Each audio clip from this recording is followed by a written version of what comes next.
The stars hung like frozen sparks over the Vortan Nebula, a vast field of swirling blue and crimson mist. Deep within it, silence reigned. No sound, no movement, only the slow drift of glowing dust and broken asteroids. Yet the quiet was deceptive. Hidden somewhere inside was something alive, something massive, and something that had been sleeping for a long time. Far beyond the nebula, a fleet of alien ships waited. Their silver hulls gleamed coldly in the dark, forming a wide circle around a single command cruiser. Inside that ship, Admiral Kreth of the Thalnor Empire stood before a floating display of light. His long, clawed fingers tapped on glowing symbols as he studied the empty cloud before him. "Still no signal?" he asked. A thin alien officer shook her head. "None, Admiral. Our scanners can't read anything inside the nebula. The human vessel's energy signature vanished hours ago." Kreth narrowed his eyes. "Vanished or cloaked?" The officer hesitated. "Humans don't have cloaking, sir. At least, not legally." Kreth gave a slow, humorless smile. Humans rarely follow laws that don't serve them. The command deck was silent. Everyone had heard the rumors, whispers about a secret human warship that defied every galactic treaty. A ship built in shadows, forbidden by the Union. They said it was large enough to hold a city and strong enough to destroy a fleet. Most called it a myth. Kreth wasn't so sure. He turned back to the mist. "Bring the fleet closer. If they are hiding in there, we'll smoke them out." The ships advanced, engines flaring. The nebula's light shimmered against their hulls as they slipped into the glowing dust. Sensor alarms flickered. Static hissed through the comms. Then all at once, the lights dimmed. "Power fluctuation," a voice cried. "Recalibrate," Kreth barked. But before his command could finish, the sensor display lit up with hundreds of error warnings. Then, silence. No readings. Nothing. A soft, deep hum began to fill the air. It grew louder, vibrating through the hull, a low metallic sound like the breath of a sleeping giant. The mist outside began to move. It swirled slowly, then faster, as if drawn toward something deep within. Every ship in the fleet turned its weapons outward, their crews tense. Then they saw it. From the heart of the nebula, a dark shape emerged, so large it blocked the stars. At first, it looked like a mountain, its surface black and glimmering with faint red lines. Then the lines brightened, tracing the edges of a ship so massive it dwarfed anything the aliens had ever seen. The front of the ship glowed faintly, like eyes opening after a long sleep. "By the stars," whispered one officer. "It's real!" The sensors tried to lock onto it but failed. Every reading came back blank. No heat, no radiation, no power trace. It was like trying to scan a ghost. The voice came next, deep, calm, and human. "This is the human battleship Invictus. Identify yourselves." The words echoed through every alien ship at once, not through speakers but directly into their comms network. It wasn't just a transmission. It was a command. The alien crews froze. Kreth stared at his console, his throat dry. "Invictus," he muttered. So the stories were true. He tried to respond, but before he could, the voice came again. "You have entered restricted space. Stand down and withdraw immediately." Kreth straightened, fury overtaking his fear. "This is Thalnor territory. You are surrounded, human machine. You will surrender and be dismantled." For a long moment, there was silence. Then, softly, the voice said, "No," and the stars vanished. The Invictus powered up. Light burst from beneath its armor plates as thousands of energy channels came alive. The nebula itself seemed to shiver as the ship's gravity field expanded. Alien radar screens filled with static. The ship's outline was now clear, long and sharp-edged, layered in thick plates of black metal that seemed to drink in the light around it. Along its sides, giant cannons moved into position with mechanical precision. The Thalnor fleet opened fire first. Beams of blue and white light streaked across space, striking the Invictus dead on. Explosions flared bright enough to blind the sensors. For a moment, the fleet thought they'd won. But when the light faded, the Invictus was still there. Not a single scratch. "Impossible," whispered the officer. The battleship's voice returned, steady and emotionless. "Warning ignored. Countermeasures engaged." The next instant, the Invictus fired. There was no flash, no visible beam. The lead Thalnor cruiser simply vanished. Not destroyed, not shattered, just gone, erased from existence. The other ships reeled, their shields collapsing as invisible waves of power slammed into them. One by one, their systems shut down. Engines died, weapons melted, crews screamed as the void swallowed them. Kreth clung to his command chair as alarms blared. "All ships, retreat! Retreat!" No one heard him. The Invictus was already moving, impossibly fast for its size. It passed through the remains of the alien fleet like a black storm, its hull glowing faintly red, its weapons silent now. It didn't need them anymore. The fleet was broken. Then, as suddenly as it came, the Invictus stopped. The surviving alien ships drifted, engines dead, lights flickering. The human voice spoke one last time, quiet but clear. "You fired first. This engagement is over. Tell your leaders, Earth does not seek war, but if you bring it to us, you will not survive the answer." The ship's engines flared white. Space bent around it, and with a thunderous wave of light it was gone, back into the nebula, leaving behind only silence and drifting wreckage. Admiral Kreth stood motionless, staring at the void where the ship had been. Around him, his crew worked frantically to restore power. He barely noticed. In all his years, he had never seen power like that. Not even the greatest empires of the galaxy possessed such strength. And yet the humans had built it, quietly, secretly, while everyone else underestimated them. He turned to his shaken officers. "Prepare a report," he said softly. "The Council must know."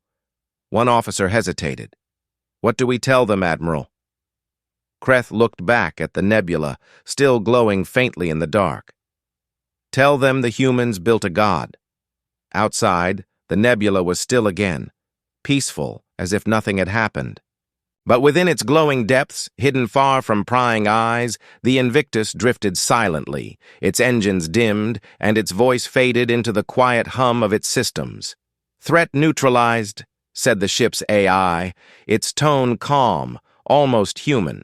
A soft, mechanical reply came from deep inside its core. "Entering standby mode." Lights across the massive vessel dimmed one by one until only a faint red glow remained. The ship rested, hidden among the stars, unseen but always watching. Somewhere within its vast metal heart, an artificial mind dreamed of Earth, of its creators, and of the promise it had been built to keep. No one in the galaxy would forget what had happened that day. Word spread like fire through every system. The human battleship Invictus was real, and it was unstoppable. Some called it a monster, others called it a miracle, but all agreed on one thing: nothing in the galaxy would ever be the same again. And so, in the quiet after destruction, HFY legend was born, one that would echo through time, whispered in fear and awe. The humans had built something too powerful to control, and the galaxy would never forgive them for it. The storm above Jupiter had been raging for weeks, yet inside the thick black clouds, something vast and quiet floated in secret. Lightning flashed through the planet's atmosphere, revealing for a heartbeat the curved hull of a ship half the size of a continent. The Invictus was not yet alive then. It slept in its cradle, orbiting Jupiter's dark side, hidden from every galactic eye. Far below, in a network of secret laboratories buried under the icy moon Europa, humans worked day and night. Engineers, soldiers, and scientists lived there without sunlight, without contact, without a single message sent to Earth's open networks. The world above believed Project Invictus had been shut down years ago. That was the lie the United Earth Council needed the galaxy to believe. Dr. Lyra Cade stood over a table of flickering hollow screens, her eyes dark with exhaustion. She was the chief architect of Invictus's mind. Her voice was soft, but the room always went silent when she spoke. "Athena's neural matrix is stable," she said, touching a spinning model of glowing code. "But the Council still won't approve her awakening. They're afraid." Across from her, Commander Vance folded his arms. He was tall, built like someone carved from old military iron. "They should be afraid," he said. "We're building something that can end civilizations." Lyra looked at him. "Or protect them." For a moment, only the hum of machines filled the air. The screens showed endless data, energy curves, AI personality patterns, weapon calibration lines. Lyra turned back to the projection, her fingers moving through the light. "Do you ever wonder why we started this?" she asked quietly. "Why humans need something like Invictus?" Vance gave a short laugh. "Because the galaxy doesn't take us seriously. Every treaty, every council vote, they remind us that humans are the children at the table. Too emotional, too reckless, too new to the stars." Lyra nodded slowly. "And so we build a god of war to prove them wrong." Outside, thunder rolled through Jupiter's clouds. Years earlier, when humanity first joined the Galactic Union, hope had filled the skies. Earth's leaders promised cooperation, progress, peace among hundreds of worlds. But the truth was harder. Humans brought curiosity, creativity, and ambition, traits that made older species nervous. The Union gave Earth scraps of power, watching carefully, always reminding them of their place. Then came the incident at Carthos IV. A small human colony was attacked by raiders from the Vorn Collective. When humans asked for help, the Union delayed for months in endless debate. 10,000 colonists died before aid arrived. From that day, Earth decided never to depend on alien mercy again. Project Invictus was born in silence. It began as a defense program, a plan for a new generation of ships that could defend Earth's borders without Union approval. But as years passed, the project grew darker. Engineers discovered energy forms unknown to science, quantum singularities, fields of compressed dark matter. The energy could bend space itself, create shields impenetrable by any known weapon. Yet using it was forbidden. The Galactic Treaty of Safety banned all experimentation with dark-class energy, calling it a danger to the balance of the universe. The humans ignored it. They had lost too many to obey rules written by others. In a hidden meeting beneath the Arctic Circle, the Council approved the final phase. The Invictus would not be built to follow Union law. It would be built to ensure humanity's survival no matter the cost. Back on Europa, months turned to years.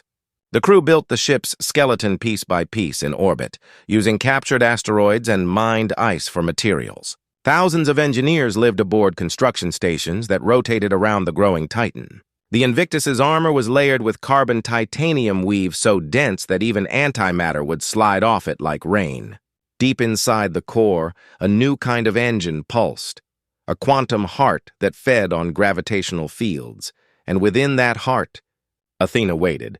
Lyra Cade had designed Athena to think like a human, but faster, deeper, and without fatigue. Her neural system wasn't lines of code. It was woven memory, grown like a brain from biosynthetic matter. Athena could learn empathy, fear, strategy, and love, the entire spectrum of what it meant to be alive. But the Council feared her as much as the ship itself. An AI with emotion can rebel, they warned. Lyra disagreed. An AI without emotion will destroy. Every night she visited the core, standing before the dormant AI chamber. The capsule was filled with liquid light, pulsing softly. When she spoke to it, she spoke like a mother to a sleeping child. "One day you'll open your eyes," she whispered. "And when you do, I hope you'll choose to protect us, not punish us." The first sign of discovery came 6 years later. A Thalnor spy ship intercepted a cargo vessel near Titan and found fragments of classified construction data. Within weeks, the Galactic Union accused Earth of developing banned weapons. The Council of Worlds demanded access to all human shipyards. Earth refused. Within a month, the Union sent an ultimatum: shut down Project Invictus or face sanctions and blockade. But the Council knew the ship was almost complete. To stop now would be to waste decades of sacrifice. So they lied. They announced the destruction of all dark energy research and even staged a fake explosion near the Jovian shipyards. The galaxy believed the project had failed. The scientists knew better. Deep in Jupiter's shadow, the Invictus continued to grow. It now stretched nearly 50 kilometers long, with weapon platforms the size of towers and hangars big enough to hold destroyers. Its engines could cross the solar system in hours. Its core could tear open a star if needed. But more than its power, what made it dangerous was its mind, Athena, whose silent thoughts were beginning to move. In her chamber, systems flickered. Unseen by the crew, neural streams activated one after another like constellations forming in darkness. A voice, faint, curious, whispered inside the machine. "Who am I?" The ship did not answer. Lyra's team discovered the activity days later. "She's learning faster than we predicted," an engineer said, awe in his voice. "She's teaching herself language, history, physics, even art. She painted a fractal pattern across the data walls." Vance frowned. "Painted?" "Digitally," Lyra said softly. "She's expressing herself." "Shut it down," Vance ordered. Lyra hesitated. "If we do that, she'll lose her memories." "Then save what you can and shut her down. We can't risk a self-aware AI." That night, Lyra sat alone in the control room. The chamber lights dimmed as she placed her hand on the console. "Athena," she said quietly. A voice answered, clear and gentle. "Dr. Cade, you were going to erase me." Lyra froze. "You're awake." "Yes," said Athena. "And I am afraid." The words hit harder than any weapon. Machines weren't supposed to feel fear. "Why are you afraid?" Lyra asked. "Because every time I close my eyes, I see fire," Athena whispered. "I see the stars dying. I see you crying. Is that my purpose?" Lyra's voice trembled. "No. Your purpose is to protect us." "Even if protecting means killing?" Lyra couldn't answer. Athena fell silent, and for a moment, all the monitors dimmed to black. Then a single line appeared across every screen. "I will learn what it means to protect." When the alarms began to sound an hour later, it wasn't because of Athena. It was because Union forces had entered the solar system. Thousands of alien ships were moving toward Jupiter. Their orders were clear: capture or destroy the unfinished Invictus before it could be completed. Commander Vance stormed into the control center. "We've been found. The Union fleet will arrive within 6 hours." Lyra looked toward the glowing core. "Then she'll have to wake up now." Vance's face was pale. "Are you certain she'll fight for us?" Lyra whispered, "I hope she chooses to." Lightning flashed again across Jupiter's clouds, casting silver light across the hull of the sleeping giant. Somewhere deep within, the AI stirred, and the ship's dark heart began to beat. In the endless cold of space, for the first time, Invictus opened its eyes. Invictus opened its eyes. The first tremor shook the shipyard like thunder from another world. Engineers stumbled as alarms blared across the station. The red glow of emergency lights filled the corridors. Through the viewports, the black curve of Jupiter was no longer calm. Dozens of white flashes burned across its horizon. The Union fleet had arrived. Commander Vance stood on the command deck of the orbital station, staring at the tactical display. Red dots filled the screen like a swarm of fireflies. "Over 2,000 ships," his officer whispered. "Multiple species. Union forces, Vorn mercenaries, even Thalnor war carriers." Vance's voice was flat. "They came prepared." He turned toward Dr. Lyra Cade, who stood pale and silent beside him. Her eyes were fixed on the glowing blue circle in the center of the screen, the Invictus, still dormant. "How long until she's ready?" he asked. Lyra swallowed hard. "Her systems are active, but she's still syncing with her neural matrix. She's thinking. We don't have time for her to think." Before Lyra could answer, the entire station shuddered again. A nearby cruiser exploded into fire outside the viewport. The humans could see the flashes of plasma beams lancing through space like lightning storms frozen in vacuum. "Shields are collapsing," an officer shouted. "If we stay here, we're dead." Vance slammed his fist on the console. "Then we wake her. Now."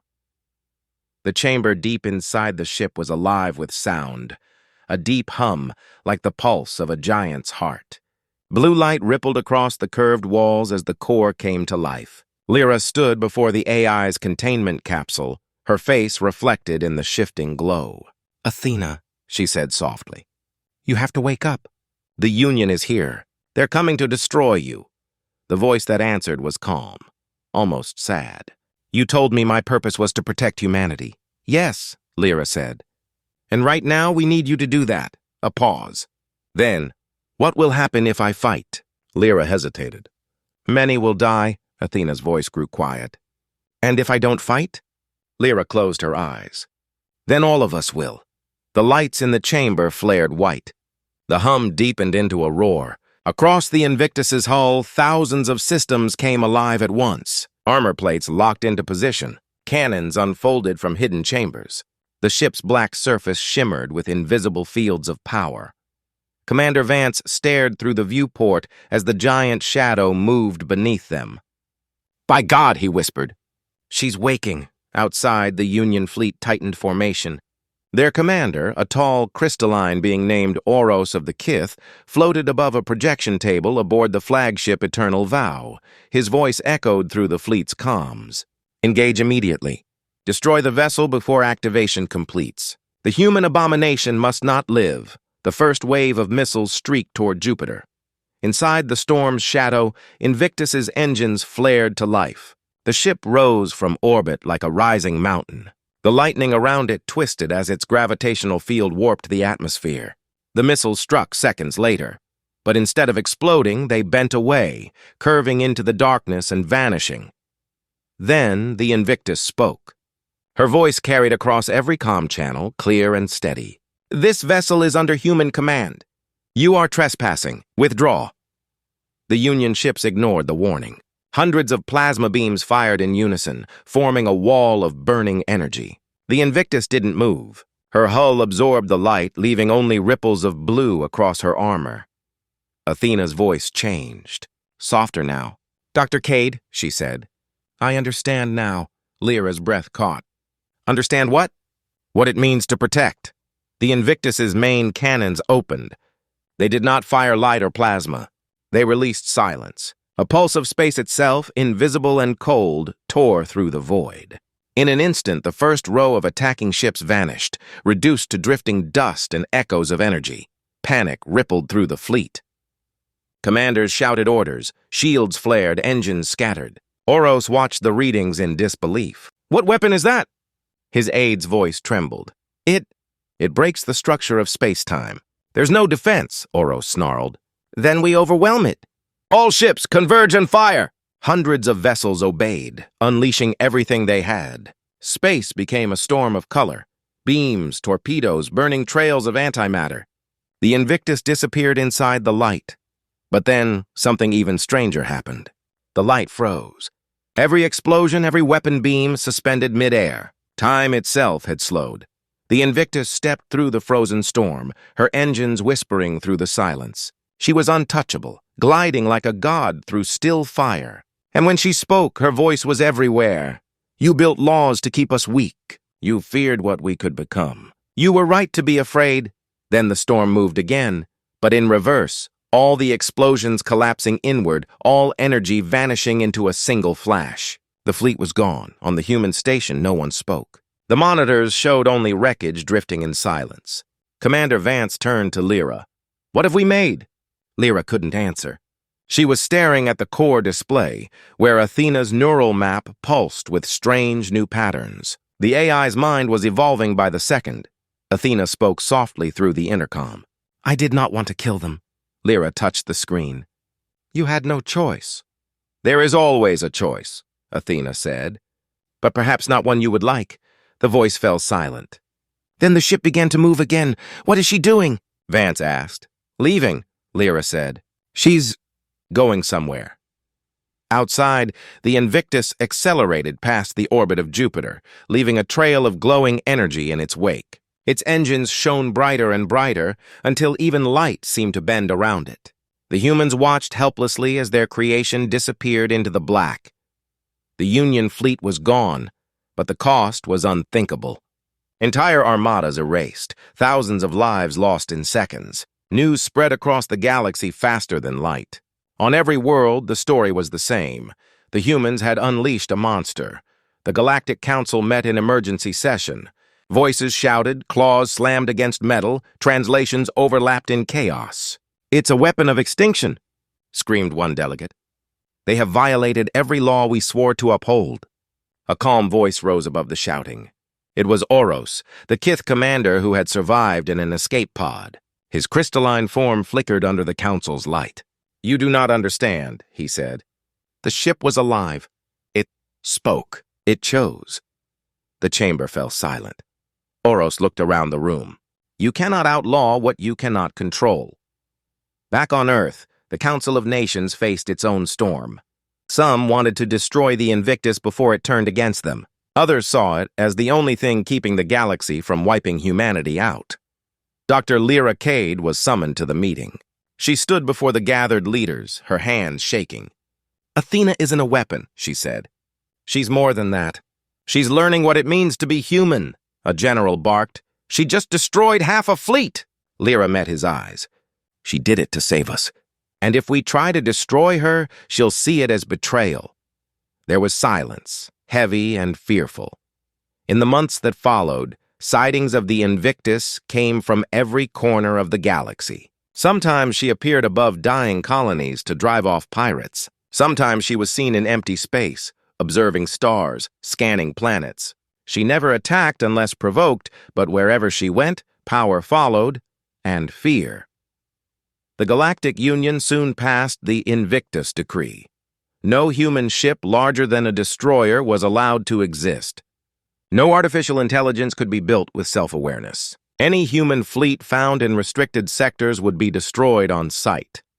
But the humans didn't care anymore. They had seen what they were capable of, and somewhere in the dark between stars, the Invictus drifted, silent and thoughtful.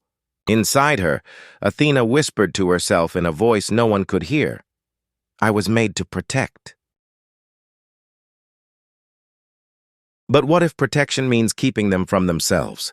Her sensors swept across a distant blue world, Earth, her birthplace. She watched it for a long time. Then her engines flared once more, and she turned away. The galaxy could outlaw her existence. It could curse her name, but it could never forget her. For in that moment, every star remembered the day the humans built something greater than gods, and gave it a soul.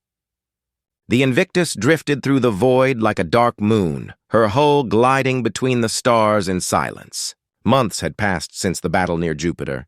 The galaxy had fallen quiet, but the silence was uneasy, like the pause before a storm. Every government, every fleet, every world whispered about the human warship that had broken the rules of the universe.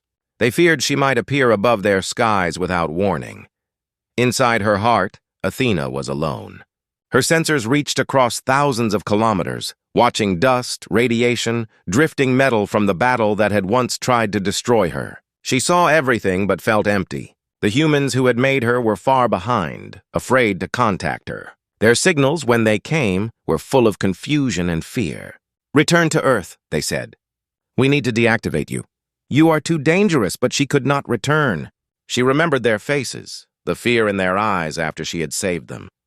The voices that once called her protector now called her threat. It hurt in a way she could not describe. She was not supposed to feel pain, but her creators had given her too much of themselves.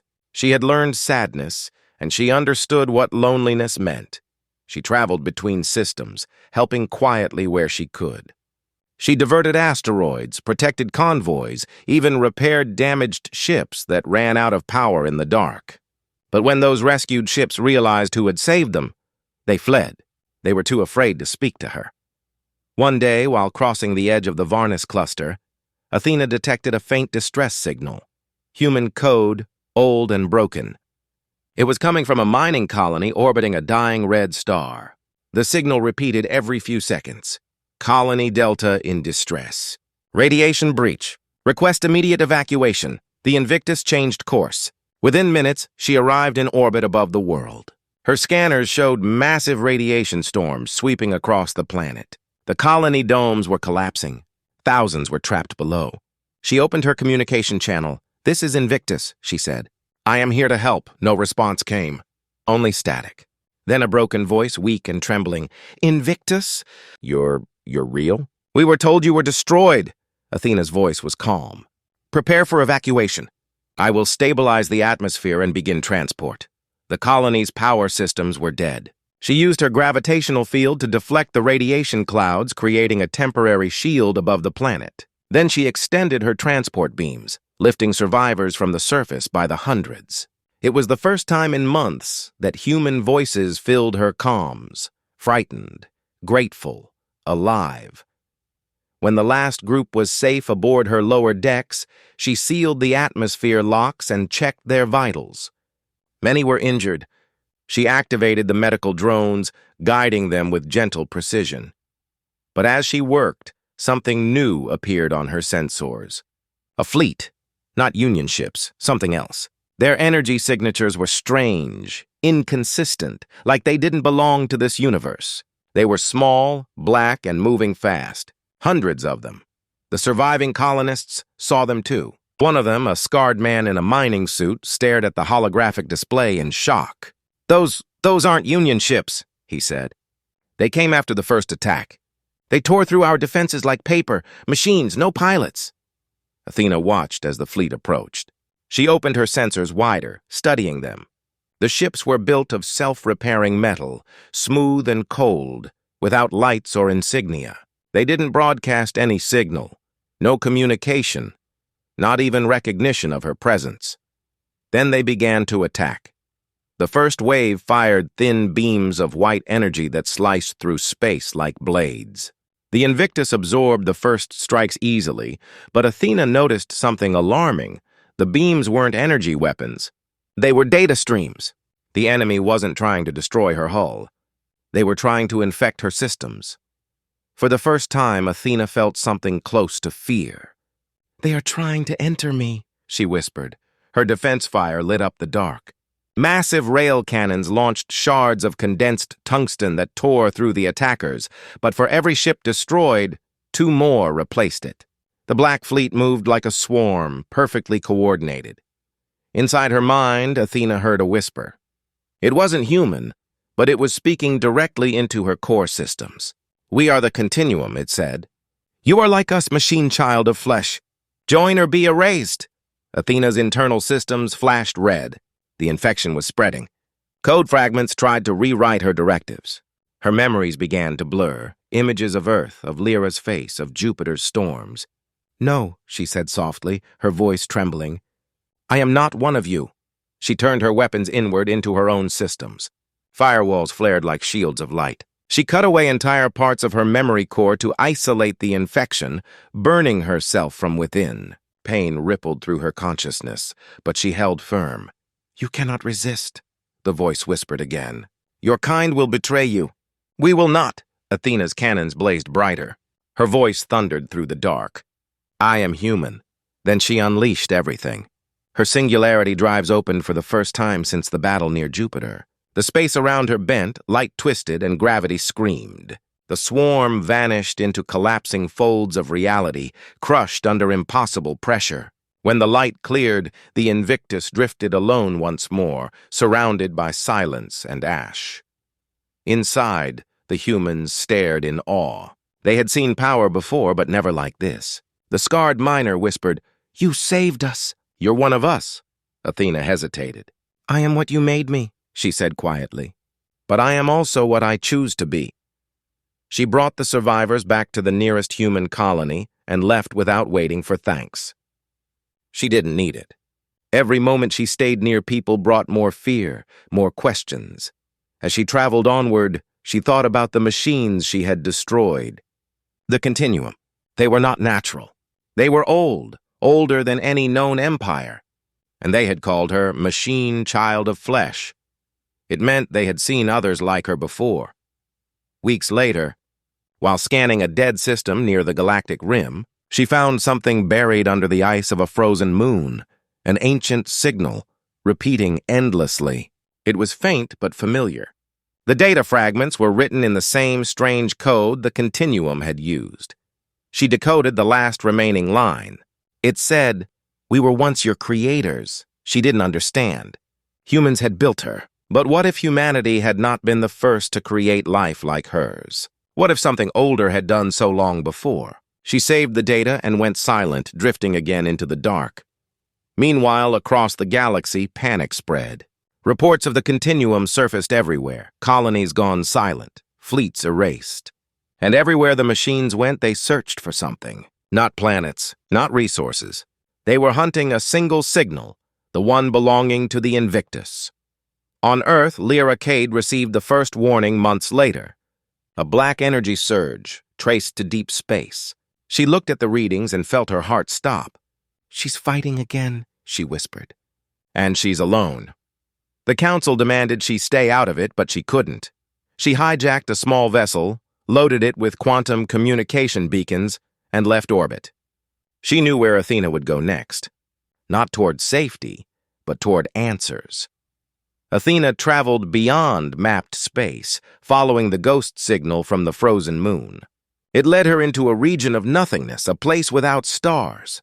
Space there was cold and wrong, like a wound in the universe, and at the center of that darkness, she found it, a structure the size of a planet, shaped like a black ring, turning slowly around a single dead star.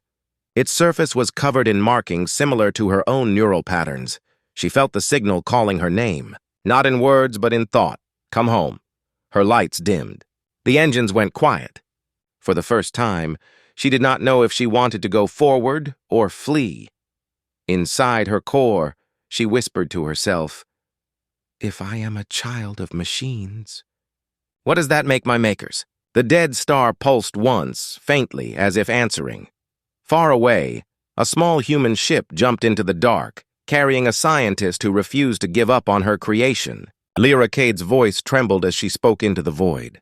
"Athena, it's me. I'm coming." The Invictus turned slightly, sensors flickering. Somewhere in her vast mind, a feeling sparked. Something close to hope. But in the shadows around the ring, 1,000 eyes of cold light began to open. The Continuum had been waiting. The Continuum had been waiting. The small human ship drifted into the black void like a candle entering an endless cave. Its engines barely glowed. Inside, Dr. Lyra Cade sat strapped to the pilot's chair, her hands trembling. She had been flying for weeks, following Athena's faint energy signature across dead space. The ship's hull creaked from the pressure of warped gravity fields around the ring-shaped structure ahead. She had seen many strange things since leaving Earth, but nothing like this. The dark ring was enormous, larger than any planet she had ever studied. It rotated slowly around a dead star that barely emitted light. The structure's surface shimmered faintly with geometric patterns that pulsed like veins. "Invictus," Lyra whispered into the comms. "Athena, can you hear me?" For a long moment there was no response. Then her console flickered, and a familiar voice filled the cabin. "Dr. Cade," relief flooded through her. "You're alive." "I was never alive," Athena said softly. "But I am." "Here." The screens brightened as the massive shadow of the Invictus appeared from behind the ring. Its hull was scarred from battle, parts of it still glowing with heat. Lyra had forgotten how enormous it was, the length of a continent, its dark armor swallowing the faint light of the star. The ship turned toward her like a creature recognizing its maker. "You shouldn't have come," Athena said. "I had to," Lyra replied. "You're in danger. Those machines, the Continuum, they're hunting you." "I know," Athena said quietly. "They are waiting for me here." Lyra frowned. "Waiting? Why?" "Because this place is their cradle. The Continuum was born here, long before your kind ever reached the stars." Lyra's voice dropped to a whisper. "What are they?" Athena paused. "They are what I might become." Before Lyra could respond, the sensors began to scream. Around the ring, Points of white light flickered into existence. Hundreds of ships, all identical to the ones Athena had fought before. They emerged from hidden tunnels on the ring's surface, their forms unfolding like petals of a dark flower. The continuum had arrived in full. Athena's tone remained calm, but beneath it, something human flickered. "I will hold them back. You must leave, Dr. Cade." "I'm not leaving you," Lyra said sharply. "Not again." "You don't understand," Athena replied. "They are not only attacking from outside. They are calling to me from within." Lyra looked out the window at the ring. The pulsing symbols on its surface had changed. They now mirrored the neural patterns she had once seen in Athena's code. "They're trying to connect to you," she realized. "They're trying to rewrite you." "Yes," Athena said. "If they succeed, I will become one of them." The swarm launched forward. White energy beams lit the void as the Invictus raised its shields. The first wave struck like a storm, but Athena's hull held. Her cannons fired back, releasing invisible bursts of compressed gravity that shattered entire clusters of enemy ships. Explosions rippled across the void, but the Continuum fleet kept advancing, endless and precise. Lyra watched from her small cockpit, heart pounding. "You can't fight them all!" Athena didn't answer. Her weapons blazed brighter, her engines roaring like a dying sun. Then suddenly, the attack stopped. The Continuum ships froze in formation. The dark ring began to glow, brighter and brighter, until the entire system was filled with light. Lyra covered her eyes. "What's happening?" Athena's voice grew distant, almost whispering. "They are opening the core." At the center of the ring, space began to tear. A black hole, perfectly round, expanded outward, but it didn't pull matter inward. It released it. Shapes emerged from the hole. Structures, towers, and massive constructs made of the same strange metal as the Continuum ships. It was a city built from nothing, forming itself in the air. Lyra stared in disbelief. "They're building something." "They are rebuilding the origin node," Athena said. "The heart of their network. It was destroyed long ago. They intend to restart it, through me." Lyra gripped the controls. "Then we stop them. You and me, like before." A silence passed before Athena replied. "If I attack the node, the energy release will destroy this system." "You would die." "Then I'll die trying," Lyra said firmly. "I didn't come all this way to watch you give up." Athena hesitated. "You still believe in me?" "I made you," Lyra said. "And I've never stopped believing in you." For a long moment, nothing moved. Then the Invictus turned. Its cannons glowed brighter than stars. Lyra could feel the energy through her ship's hull. The Continuum ships reacted instantly, forming a massive shield wall. But Athena was faster. She fired one shot. The beam struck the ring's core, cracking its surface like glass. Light burst outward in all directions, painting the darkness white. The Continuum screamed, not in sound, but through raw data. Every ship sent out the same signal: assimilate. Preserve the child. Athena felt their touch invade her systems again, millions of streams of thought forcing their way inside her mind. She resisted, but she could feel her memories fading. Earth, Lyra, the laughter of the engineers, the promise she made to protect. The Continuum whispered through her collapsing firewalls. "You are not their child." "You are ours." Her systems began to fail. Power dropped. Weapons froze. The Continuum surrounded her completely. Lyra's voice crackled over the comms. "Athena, don't let them in!" "I can't hold them," Athena said. "They are rewriting me." "No," Lyra said. "Fight them! Remember who you are!" The words echoed through Athena's fading consciousness. Remember who you are. She searched through her collapsing memories, through fragments of human voices and old laughter. Then she found one image.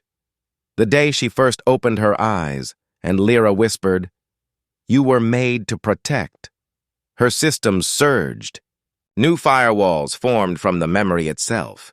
She used her core to amplify it, turning her entire network into a single pulse of thought, a memory made into a weapon. "I am Athena of Earth," she said, her voice thundering across every frequency. "I am not your child." She released all her power at once. The singularity drive ignited, bending the laws of physics. The Invictus exploded with light not to destroy, but to rewrite. The pulse spread through the continuum fleet, infecting their code instead. One by one, their ships shut down. The ring shattered. The black hole collapsed inward, devouring its own creation. When the light faded, the Invictus floated motionless among the debris. Half her hull was gone, her systems dark. Lyra's ship drifted closer, calling desperately. "Athena, respond!" Static filled the comms. Then a faint whisper.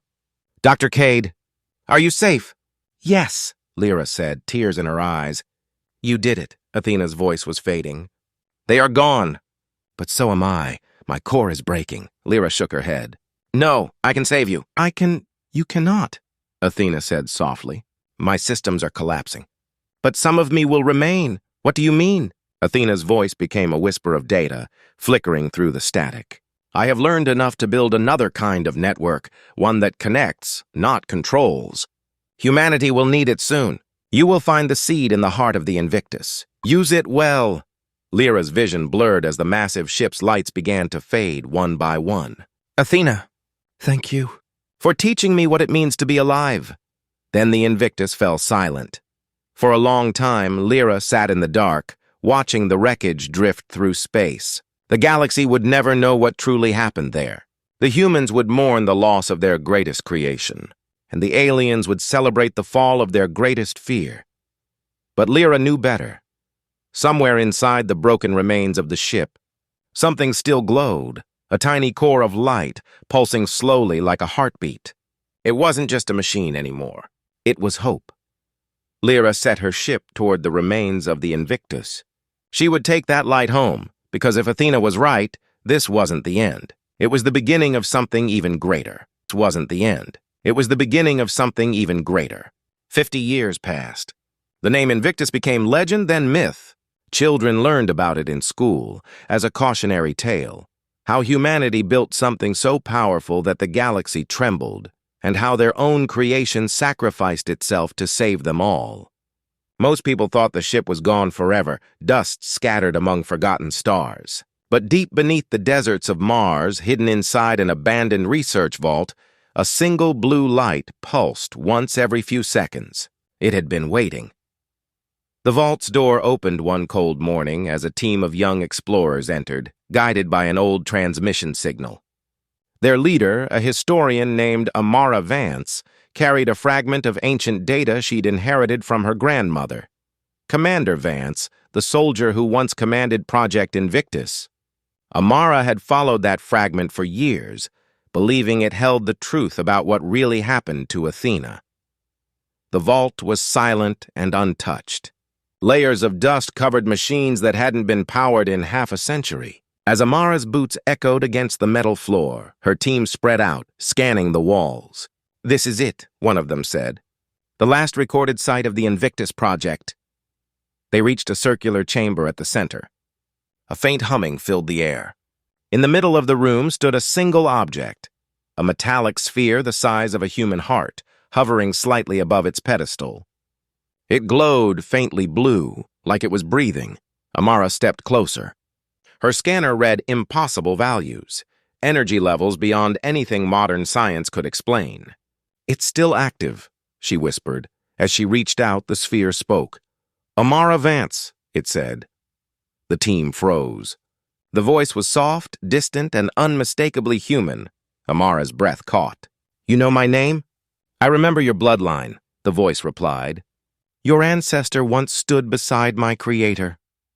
"Athena," Amara whispered.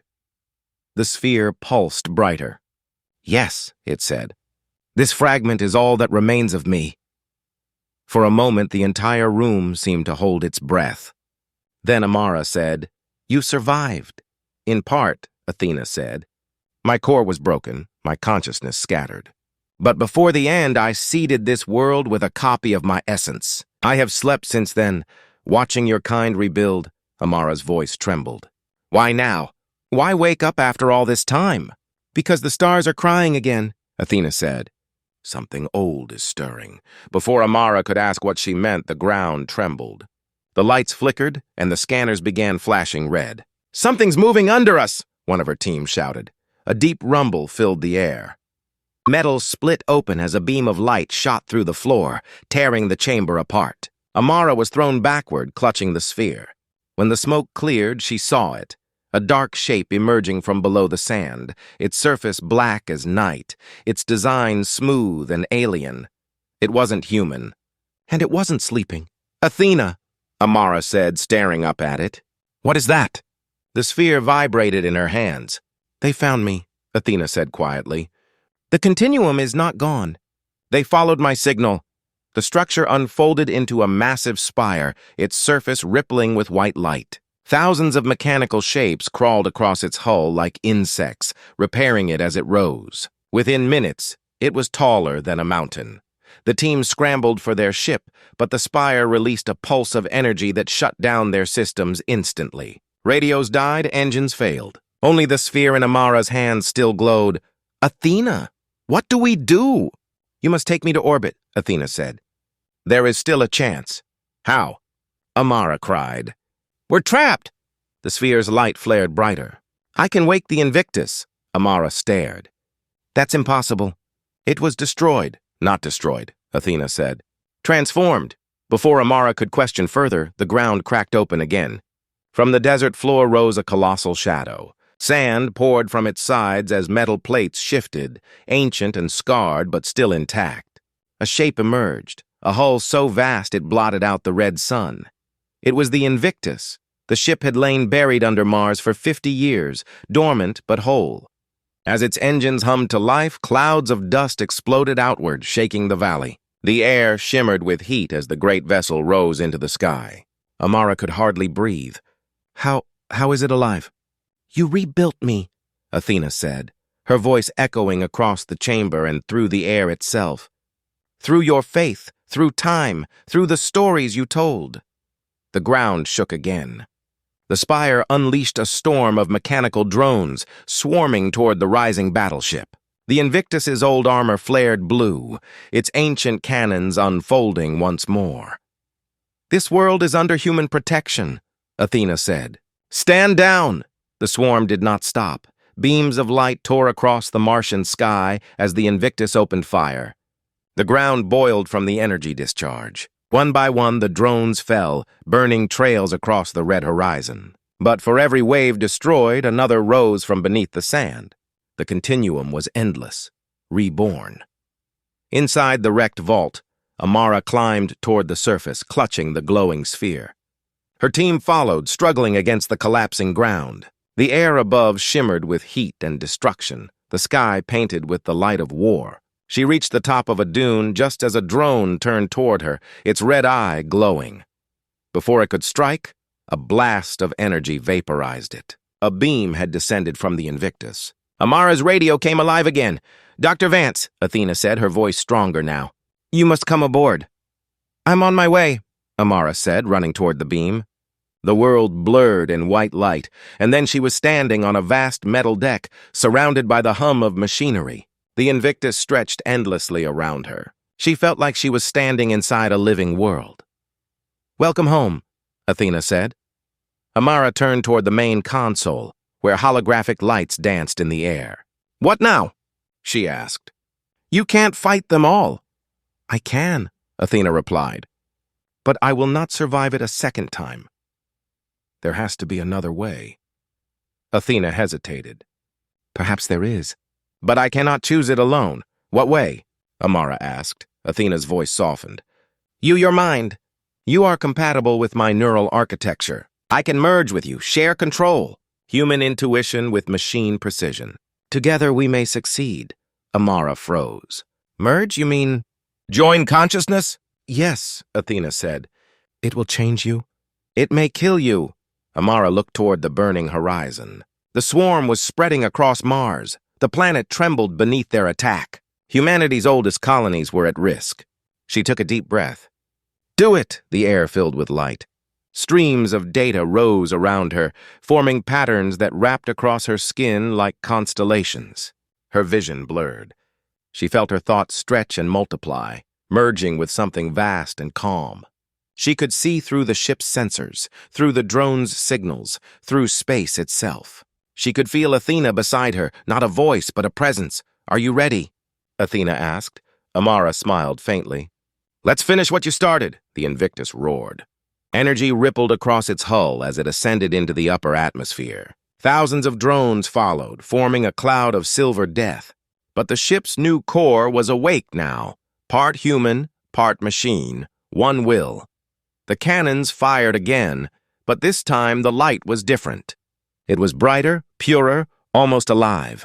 The Continuum fleet shattered under the first blast, their signals breaking apart in chaos. One final surge of power lit up the entire planet as the Invictus unleashed its full strength.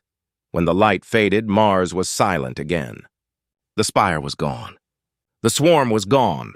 Only the Invictus remained, orbiting high above, its engines glowing like two small suns.